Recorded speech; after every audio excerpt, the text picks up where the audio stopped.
번째 시간이고요. 다윗과 골리앗을 만나는 시간입니다. 이스라엘 역사의 흐름을 잠시 한번 살펴보시죠. 이스라엘이 사무엘에게 왕을 요청했습니다. 이스라엘은 열방의 여러 나라들처럼 눈에 보기에 번듯해 보이는 그런 왕을 원했던 겁니다. 하나님의 마음을 이해하기보다는 세상적인 분위기를 더 의식했던 거죠. 하나님은 섭섭하셨지만 이스라엘에게 왕을 허락하셨습니다. 때로 우리가 실수하고 때로 우리가 오판할 때가 있지만 하나님은 허용하실 때가 많습니다.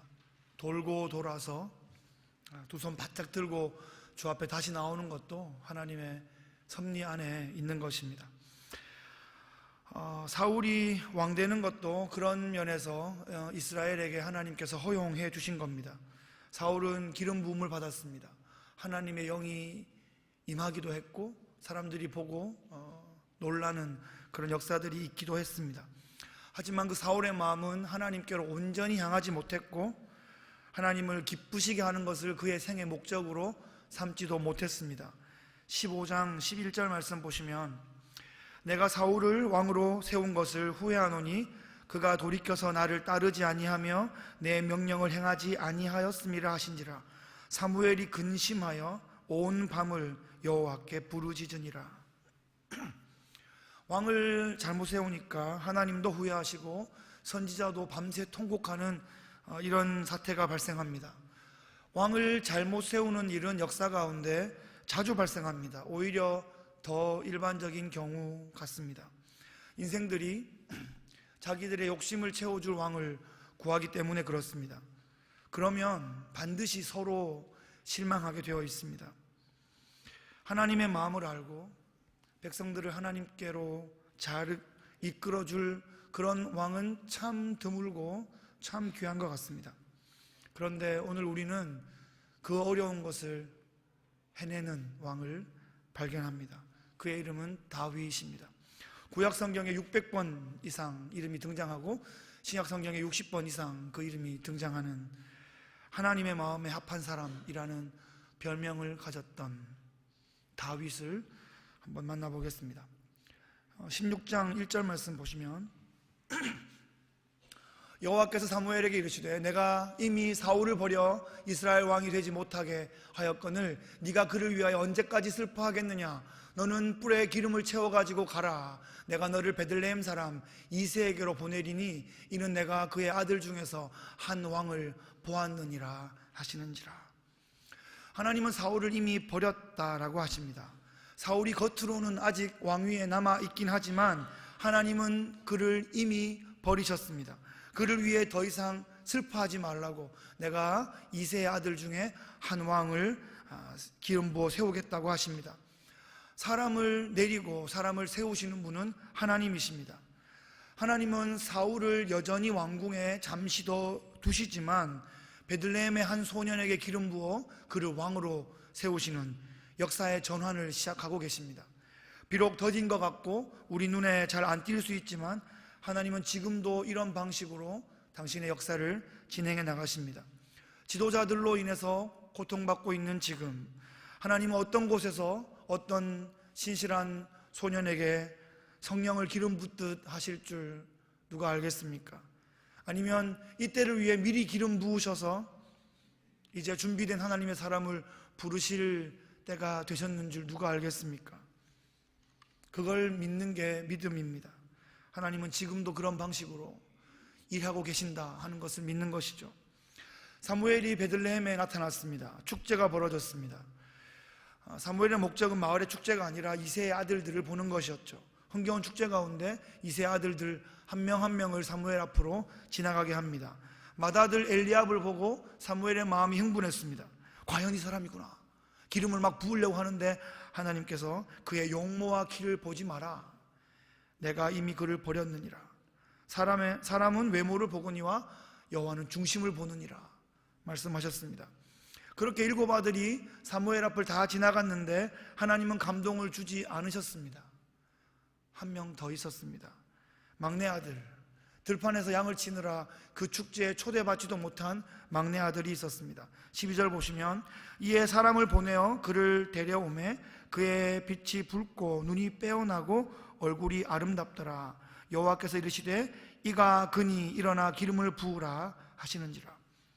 13절에 계속해서 사무엘이 기름 불병을 가져다가 그의 형제 중에서 그에게 부었더니 이날 이후로 다윗이 여호와의 영에 크게 감동되니라. 소년 다윗이 기름 부음을 받고 성령의 큰 감동을 받기 시작합니다.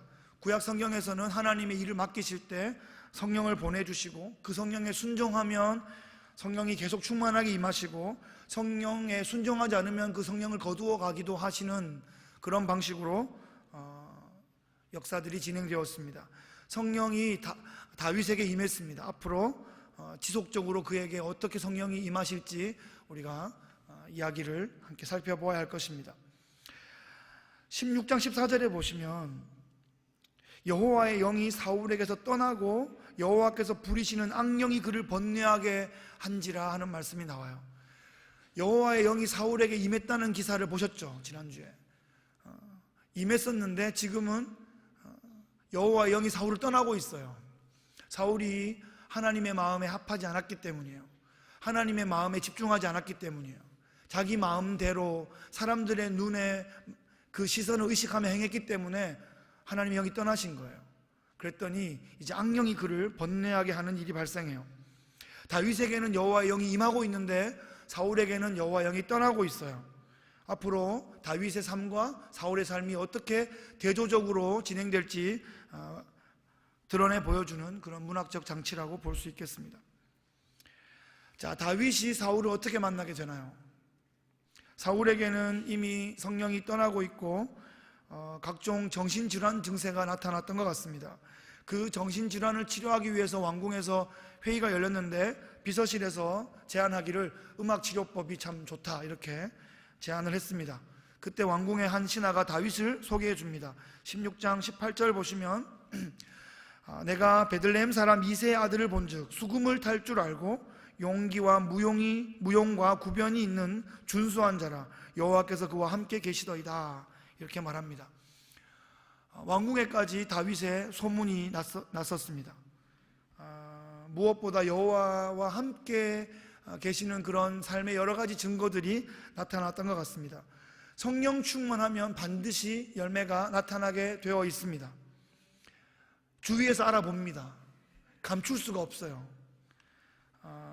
이건 알아보게 되어 있어요. 향기가 나는 것처럼 빛이 어둠 가운데 있으면 드러나는 것처럼 그렇게 성령의 사람은 드러나게 되어 있습니다. 주께서 말씀하시기를 네가 성령 충만한 것을 아무에게도 알리지 마라 이렇게 말씀하신 적이 없단 말이죠. 성령 충만하면 드러나게 되어 있습니다. 성령이 떠난 사울의 왕궁에 성령으로 충만한 다윗이 입성하고 있습니다. 하나님의 나라에서는 이미 왕의 교체가 일어나는 것 같은 그런 복선을 그려주고 있습니다. 다윗은 음악 연주자로 왕궁의 추천을 받았는데 그 외에 소개된 다윗의 여러 가지 캐릭터를 보면 이스라엘의 왕으로서 참으로 적합한 그런 성품이라고 우리가 이해할 수 있습니다. 용기와 무용 이런 무용이 아니고요. 용기와 무용은 군인으로서의 자질이죠. 구변, 이것은 지도자로서의 자질이 될 테고 더불어 준수한 외모도 있었다 이렇게 기록해주고 있습니다. 외모가 첫 번째가 아니에요. 외모가 들어가 있긴 했는데 준수한 외모가 네 번째, 다섯 번째 뒤로 밀려 있는 것을 보게 됩니다. 근데 가장 중요한 캐릭터는 마지막에 나오는 여호와께서 함께 하신다 하는 그런 캐릭터이죠. 사울이 번뇌하며 불안해할 때 다윗이 수금을 연주하면 사울이 상쾌해지고 악령이 떠나갔다 이렇게 성경이 기록하고 있습니다. 이런 열매가 크리스찬의 삶의 열매여야 합니다. 크리스찬이 일터와 가정과 사회로 세상을 향해 나갈 때 이런 일들이 벌어져야 합니다. 사람들의 마음이 상쾌해지는 일, 악한 것, 우리를 누르는 것들이 떠나가는 일, 이런 일들이 벌어져야 합니다. 그것은 다윗에게 먼저 그런 상쾌한 마음, 하나님의 성령의 충만한 마음이 있었기 때문에 그것이 증거되고 전파되는 거죠. 우리들이 가는 곳마다 그런 삶의 열매들과 간증들이 마구마구 일어나기를 주의 이름으로 축복합니다. 네. 오늘 본문에 중요한 엑스트라 한 명이 등장합니다. 성경에 이 장면 딱 한 번 등장하는 사람, 아주 덩치 큰 엑스트라, 골리앗입니다. 블레셋 군대에서 싸움을 북돋은 자라고 성경이 기록합니다. 키는 뭐 얼마나 됐는지 모르겠어요. 한 3m 정도 못 미칠 어마어마한 키였습니다. 투구와 갑옷과 뭐 하여튼 창도 어마어마하게 크고 무겁고, 심지어 방패를 들 손이 없는지 방패 든 자가 앞에 이렇게 대동하고 있는 아주 비주얼 아주 막강한 그런 사람이었습니다. 그 골리앗이 이스라엘을 향해서 도발합니다. 한 놈씩 보내라. 1대1로 붙자. 내가 이기면 너희가 종이 되고 내가 지면 우리가 너희 종이 되겠다. 한 놈씩 나와라. 그렇게 싸움을 막 북돋우고 있어요. 엘라 골짜기에서 골짜기를 흐르는 바람을 타고 쩌렁쩌렁 소리를 질러요. 이스라엘이 쫄았어요. 아무도 나서지 못해요. 이스라엘이 너무나 놀라서 크게 두려워했다, 이렇게 성경이 기록해요. 안 봐도 비주얼이죠. 아주 그냥. 네. 골리앗의 엄청난 그런 도발, 그 외침에 사울 왕도 요나단 왕자도 그 어떤 용맹한 용사들도 아무도 나서지 못하고 있습니다. 정상적인 사람이라면 두려워하는 것이 마땅할 겁니다. 저는 강아지가 좀 높은 톤으로 깽깽거려도 두려워합니다. 제가 신방 가면 강아지를 좀 감춰주시기 바랍니다. 어렸을 때 친구 집에 놀러 갔다가 검은 개한테 오른쪽 엉덩이를 물린 그 트라우마가 30년 넘게 가고 있습니다. 조그만 개가 낑낑거려도 두려운데 이 큰 거인이 꽥꽥 소리를 지르니까 얼마나 두렵겠습니까? 자면 꿈에 보이고 뭐 깨면 환청이 들리고, 뭐 이스라엘이 트라우마에 아주 그냥 쩔었습니다. 이 골리앗의 도발은 어떤 결과로 이어질까요? 사울과 온 이스라엘이 크게 두려워했다라는 기록에 바로 이어서 17장 12절을 보시면 갑자기 난데없이 다윗은 유다 베들레헴 에브라 사람 이세라 하는 사람의 아들이었는데 라고 다윗을 갑자기 소개해주고 있습니다. 카메라가 도발하는 골리앗을 막 비추다가 갑자기 다윗을, 그 소년 다윗을 딱 비추는 이런 장면입니다. 앞으로 이 대조가 어떻게 벌어질지 기대하라, 이런 표현이죠. 뭔가 강력한 반전이 있을 것을 기대하게 하는 그런 문학적인 장치입니다. 다윗은 이세 집의 8번째 아들이고요, 1번, 2번, 3번 형이 전쟁에 참전했습니다. 아버지 심부름으로 음식물을 싸들고 윗문을 왔습니다. 그랬다가 이 골리앗의 도발의 현장을 목격하게 된 겁니다. 이스라엘 모든 사람들이 골리앗 앞에서 벌벌 떨며 두려워하고 있는 장면을 보았습니다. 그런데 이 소년 다윗은 전혀 떨지 않고 있습니다. 오히려 곁에 있는 사람들에게 저 시끄럽게 떠드는 저 골리앗 저 사람 죽이면 어떤 보상이 있는 줄 아세요? 뭐 이런 얘기를 서로 하고 있어요. 다윗이 골리앗의 도발에 전혀 쫄지 않았던 이유가 있습니다. 17장 26절 하반절에 보시면 이 할례 받지 않은 블레셋 사람이 누구이기에 살아계신 하나님의 군대를 모욕하겠느냐. 다윗은 이 싸움이 골리앗 대 나의 싸움이 아니라 골리앗 대 하나님의 싸움인 것을 간파한 거죠. 예. 골리앗하고 내하고 붙으면 내가 질 게 분명한데, 두려워할 수밖에 없는데 골리앗이 하나님하고 붙으면 누가 이기겠어요? 이건 골리앗은 껌도 안 되는 거예요. 그래서 아주 당당해요. 지금 다윗이 겁이 없어서가 아니라 하나님의 마음으로, 하나님의 눈으로 판을 볼 줄 아는 성령 충만한 다윗이었기 때문에 그런 거예요. 다윗이 성령 충만했다는 증거가 하나 더 있습니다. 17장 28절 보시면 큰 형 엘리압이 다윗이 사람들과 얘기하는 걸 보고 분노합니다. 이르되 네가 어찌하여 이리로 내려왔느냐? 들에 있는 양들을 누구에게 맡겼느냐? 나는 네 교만과 네 마음의 완악함을 아노니 네가 전쟁을 구경하러 왔도다. 다윗이 지금 놀러 왔습니까? 양을 버리고 왔습니까? 전쟁을 구경하러 왔습니까? 뭐 하나 맞는 말이 없어요. 그죠? 그런데 그 말을 기분 나쁘게 말해요. 이럴 때 어떻게 반응하실 거예요?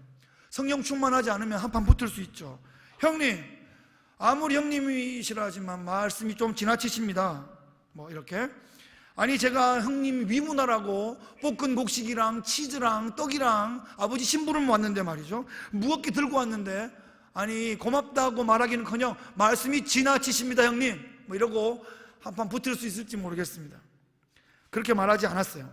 17장 29절 보시면 다윗이 이르되 내가 무엇을 하였나이까? 어찌 이유가 없으리까? 하고 이어서 30절에 돌아서서 다른 사람을 향하여 전과 같이 말하며 백성이 전과 같이 대답하니라. 엘리압과 싸우지 않았어요. 길게 말하지 않았어요. 이럴 때 길게 말하면 반드시 탈이 납니다.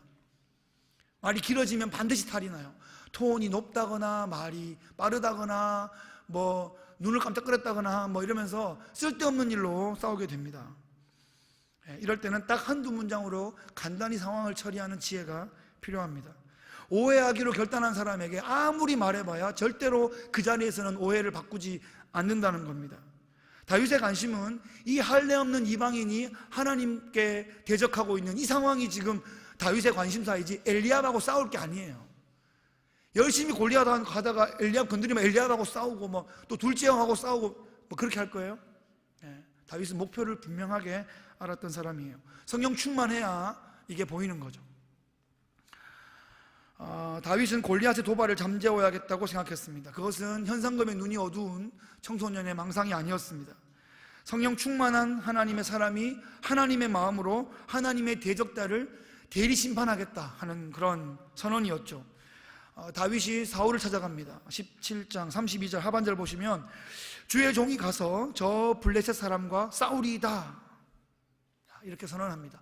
소년 다윗에게 두려움이라고는 전혀 찾아볼 수가 없습니다. 어릴 때는 제가 어떻게 하면 다윗처럼 이런 담대한 마음을 가질 수 있을까 뭐 이런 생각을 했는데, 요즘은 어떻게 하면 아들을 저렇게 키울 수 있을까 이런 생각을 하고 있습니다. 뭐 자기도 못한 걸 아들이 어떻게 하겠습니까? 참 아들은 무슨 죄냐 뭐 이런 생각도 듭니다. 부모의 소망은 이렇게 밑도 끝도 없는 것 같습니다. 오늘 본문에서 몇 가지 중요한 관점을 한번 챙겨보겠습니다. 첫째로 골리앗의 가장 뚜렷한 캐릭터는 뭐냐 하는 것입니다. 골리앗은 힘도 세고 자원도 많고 능력도 많고 이 싸움의 판도를 아주 좌지우지할 수 있는 그런 능력을 가지고 있는 아주 강력한 캐릭터입니다. 그런데 그게 중요한 게 아니라 정말 중요한 캐릭터는 그가 하나님을 무시하고 있다는 사실입니다. 하나님을 전혀 두려워하고 있지 않다는 것입니다. 그것을 확인하면 골리앗은 전혀 두려운 존재가 아닙니다. 하나님께서 골리앗을 반드시 심판하실 것이기 때문입니다. 하나님은 하나님을 지속적으로 거부하고 거절하고 모욕하는 자를 그대로 두시지 않을 겁니다. 하나님은 심판하시는 하나님이십니다. 하나님은 심판하실 수 있는 하나님이십니다. 골리앗은 자신의 죄를 쌓고 또 벌을 쌓고 심판을 쌓고 있는 그런 캐릭터입니다. 오늘날에는 힘센 게 최고가 아니죠. 힘보다는 돈이 많고 미모가 아주 강력하고 아주 학력이 아주 높으면 그게 더 먹히는 그런 세상일 겁니다. 엄청난 돈으로 자신의 골리앗을 삼는 사람들이 있습니다. 돈이 웬만큼 많으면 하나님이 두렵지 않은 것 같습니다. 돈을 더 얻기 위해서 하나님을 잠시 접어두는 그런 일도 불사합니다. 하나님 없는 것처럼 사는 것도 이제는 좀 익숙해진 것 같습니다. 그러다가 심각한 징계를 받을 수 있음을 우리는 분명히 기억해야 합니다. 하나님의 자녀라면 반드시 징계를 받게 될 것입니다. 아무런 징계가 없는 것이 오히려 더 무서운 상황이겠죠. 말씀을 읽다가 듣다가 알아서 돌이키는 것이 최선입니다. 미모도 골리앗이 될 수 있습니다. 이 골리앗의 미모를 가진 분이 있습니까? 강력한 미모, 세상을 벌벌 떨게 하는 강력한 비주얼. 네, 감사합니다. 지나치게 예쁜 사람은 교만해질 수밖에 없는 것 같습니다. 정말 예쁘면서 정말 겸손하기는 정말 어렵습니다. 하나님의 특별한 은혜가 없으면 참 어려운 것 같습니다. 요즘 세상은 학력도 심각한 우상이 될 수 있습니다. 모두들 학력을 더 쌓기 위해 아주 심각하게 매진하고 돌진하는 그런 세상이기 때문에 그렇죠. 최고 학력을 가지고 있는 어떤 사람이 말한다면 그냥 그 앞에서 다 기가 죽게 되는 겁니다. 서울대 교수님이 말씀하셨다, 하버드대 교수님이 말씀하셨다, 그냥 다 진리인 것 같잖아요. 그 앞에서 야 1대1로 붙어봐, 내 말을 1대1로 반박해봐. 누가 그거 나서겠어요? 그냥 학문적으로 매장될 것 같고 그냥 이 세계에서 매장될 것 같아서 아무런 말도 못하는 거죠. 학문적인 골리앗이 이 시대에 훨씬 더 많습니다. 그런 골리앗들 말이죠. 하나님을 대적하는 허망한 말들을 막 쏟아놓고 대적할 놈 있으면 한 놈씩 나와. 최고의 과학자라고 추앙받는 사람이 만약에 신적인 창조는 없다, 오직 우연에 의한 그런 진화에 의해서만 생명이 발생했다, 이렇게 말한다면 그 말이 진리일까요? 하나님을 무시하고 성경을 무시하면 반드시 그 대가를 치르게 될 것입니다. 오늘 본문에서 만나는 두 번째 캐릭터는 골리앗 앞에서 벌벌 떨고 있는 이스라엘입니다. 세상 앞에서 벌벌 떨고 있는 오늘날의 교회의 모습일 수도 있습니다. 골리앗의 큰 덩치를 보고 그냥 쫄아버리는 것입니다. 그 고함 소리에 그냥 기절해버리는 것입니다. 세상의 권력과 세상의 힘의 논리 앞에 힘이 쭉쭉 빠져버리게 되는 거죠. 세상을 두려워하면 오히려 세상을 닮아가게 됩니다. 두려워하면서 닮아가는 아이러니한 상황이 발생하게 됩니다. 교회가 세상을 두려워하면 세상의 원리가 교회 안으로 들어오게 됩니다. 세상의 원리로 당회를 운영하고 세상의 힘의 논리로 재직회를 운영하고 세상의 표대결로 공동의회를 운영하는 이런 일들이 발생할 수 있습니다. 교회는 세상과 다른 무기로 싸워야 합니다. 싸우는 방식, 일하는 방식이 세상과 달라야 합니다.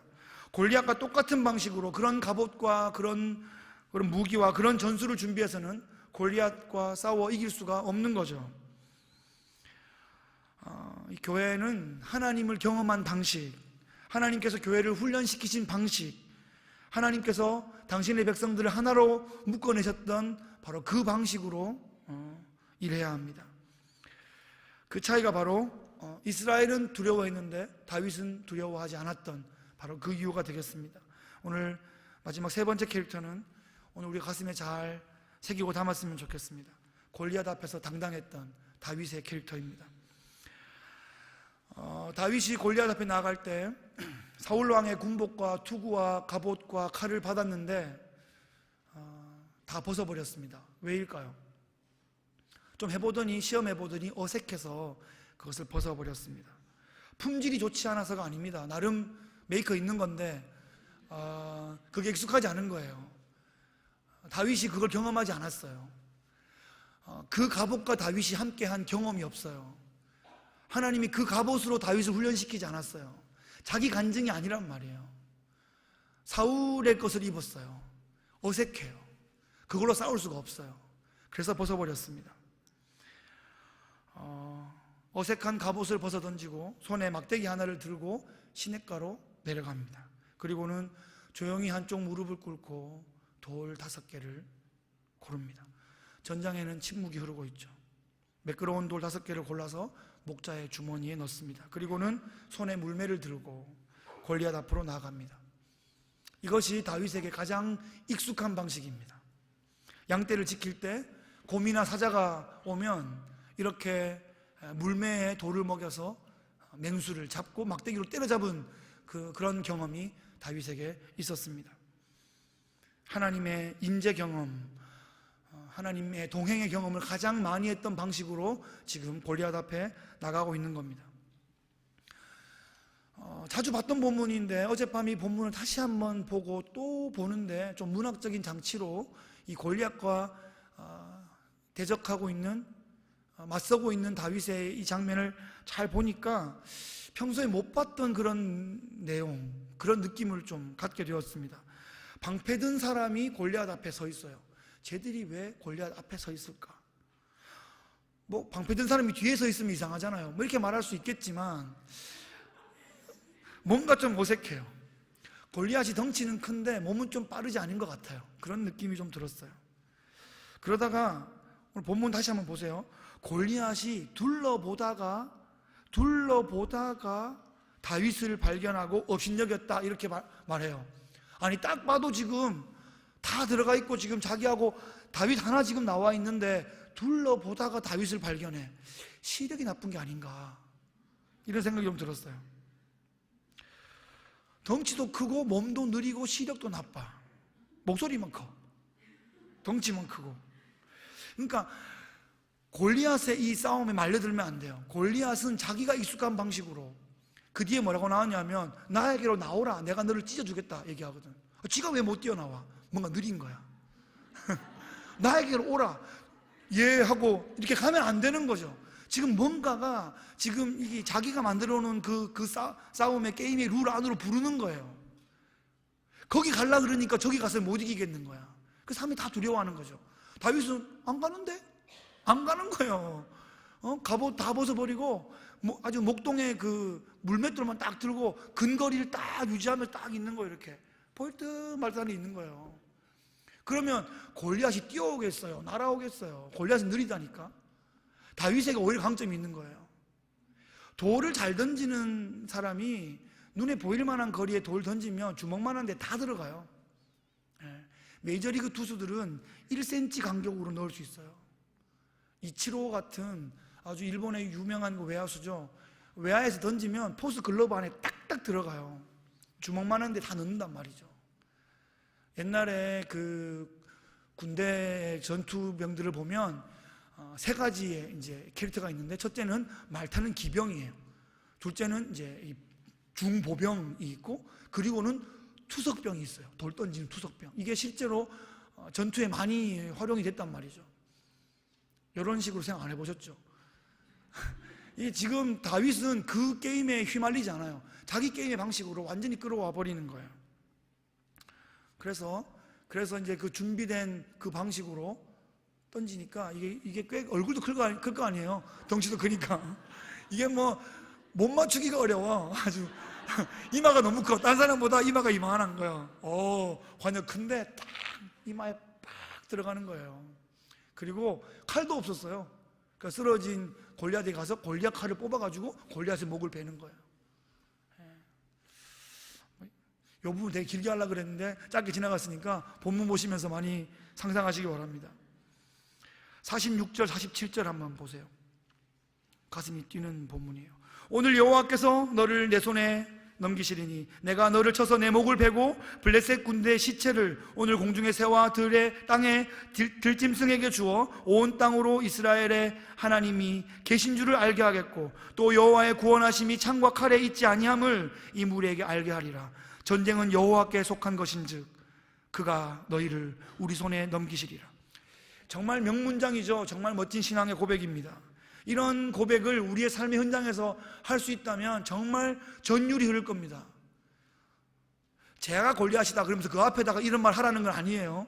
속으로 하시고 기도로 확신하시고, 여기서 말하는 골리앗은 어떤 사람이 아니에요. 이 시대의 문화, 이 시대적인 어떤 그런 상황으로 우리가 볼 수 있겠습니다. 다윗의 물맷돌이 힘차게 공간을 가르고 골리앗의 이마에 명중하고, 그날 블레셋은 이스라엘에게 섬멸당했습니다. 말씀을 정리하겠습니다. 오늘 말씀의 제목은 하나님을 의지하는 왕 다윗입니다. 다윗의 강함은 하나님을 의지하는 데에 있었습니다. 다윗의 위대함은 하나님의 위대하심에 기대는 데에 있었습니다. 사울은 하나님을 바라보는 눈과 세상을 바라보는 눈으로 분산되어 있었어요. 결국에는 세상의 인기를 추구하는 방향으로 나가게 되고 결국은 망하게 되는 것입니다. 골리앗은 뭐 말할 것도 없습니다. 자신의 힘만 믿고 하나님을 무시하는 아주 전형적인 세상적인 인물이죠. 하지만 다윗은 하나님을 의지하는 것이 세상을 이길 수 있는 것임을 우리에게 보여주고 있습니다. 어린이 동화 같은 줄만 알았던 다윗과 골리앗의 이야기가 어른들에게 들려질 때도 강력한 울림을 줄 수 있습니다. 세상은 우리를 조롱하고 겁박하고 위협합니다. 그것은 세상이 하나님을 무시하기 때문입니다. 하나님이 없다면 세상은 우리를 이길 수밖에 없습니다. 하지만 하나님이 계시기 때문에 세상은 반드시 정복당하게 되어 있습니다. 하나님은 반드시 승리합니다. 전쟁은 여호와의 손에 달린 것이기 때문입니다. 이 세상의 모든 것이 하나님의 섭리와 그 통제 하에 있습니다. 우리가 하나님의 생각을 다 알 수 없지만 끝까지 하나님을 의지하고 하나님과 동행하며 나아간다면 이 험한 세상에 우리의 신앙의 인생의 여정 가운데 작은 승리들을 자주자주 맛볼 수 있을 겁니다. 그리고 종국의 찬란한 영광스러운 승리가 우리에게 보장될 것입니다. 그 믿음으로 이 세상 가운데 당당하게 서시는 믿음의 여종들 되시기를 주의 이름으로 축복합니다. 기도하겠습니다. 참 좋으신 하나님 아버지, 감사합니다. 다윗 같은 하나님을 의지하는 거룩한 마음으로 이 시대 앞에 당당히 서서 찬란한 영광의 승리를 사모하며 이 땅에서 작은 승리들을 지속적으로 맛보아가는 승리의 용사들 되도록 우리를 붙잡아 주옵소서. 감사드리며 예수님의 이름으로 기도합니다.